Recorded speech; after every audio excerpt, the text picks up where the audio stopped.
এই দেখো সবাই এখন পেয়ারা খাচ্ছে, আমি দিচ্ছি আরও কেটে দিচ্ছি।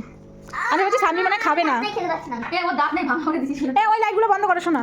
পেয়ারা খাচ্ছি, পেয়ারা আমার খুব পছন্দের পেয়ারা, পেয়ারা খুব ভালো লাগে খেতে। খুব করে ডিসিশন হলো যে আমরা পিৎজা খেতে আসবো। তো দেখো বং পিৎজাতে চলে এসেছি। আমার শশা পেয়ারা খাওয়াইছি, ওই জন্য বলছি পিৎজা খাবো, পিৎজা নিয়ে আসছে আমার পিৎজা খাওয়াইতে। নতুন হচ্ছে বউ লাগছে ওকে, পুরো নতুন বউ লাগছে। কিন্তু আমরা মম হয়ে গেছি অনেকদিন আগে।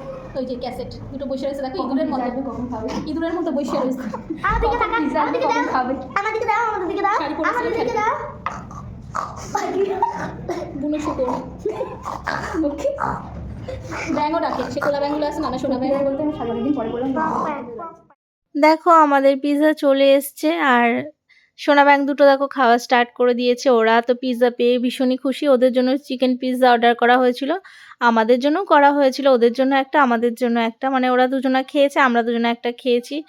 আর ছানাপোনা দুটো এত সুন্দর আনন্দ করছিল। মাঝে মাঝে বাইরে গিয়ে সবার সঙ্গে খাওয়া আনন্দ করা কার না ভালো লাগে বলো।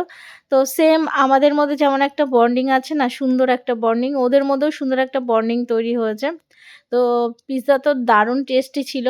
আর হচ্ছে খুব আনন্দ হচ্ছিল সত্যি কথা বলতে। খাওয়ানোর কথা ছিল আমার, কিন্তু লাস্টে আমার বান্ধবী পয়সা দিয়েছে, তো অনেক আনন্দ করেছি।